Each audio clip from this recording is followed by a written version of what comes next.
నాయనా చెప్పు నాయనా. నాకు 1000 రూపాయలు డబ్బులు కావాలా? దేనికి నాయనా 1000 రూపాయలు?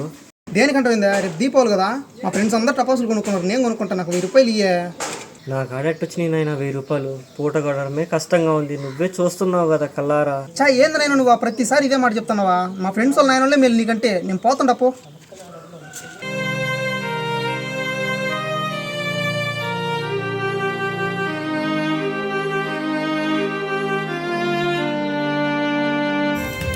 అనుకుంటే కానిది ఏమున్నది, మనిషి అనుకుంటే కానిది ఏమున్నది. చలిచి మే ఆదర్శం పని కాదా నీ దైవం, ఆయువే నీ ధనం. అయ్యా కూల్ డబ్బులు అయ్యా. నాయనా చెప్పు నాయనా. నాయనా ఈ 500లతో ఈసారి సరిపెట్టుకో నాయనా. ఈసారి నువ్వు అడిగినట్టు 1000 రూపాయలు తెచ్చిస్తాను. 500లేనా? సర్లే, నేను కూడా కొనుక్కుంటాలే.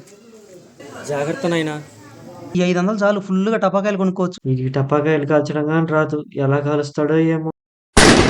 చెప్తాను కదా నాయన, జాగ్రత్త జాగ్రత్తని చెప్తే వినకుండా వెళ్ళిపోతుంది. దీపావళి పండగ వచ్చిందని అమ్మ నాన్నని కష్టపెట్టకండి. ఇచ్చిన డబ్బులతో సంతోషంగా జరుపుకోండి. మీ అందరికీ అడ్వాన్స్ హ్యాపీ దివాళీ.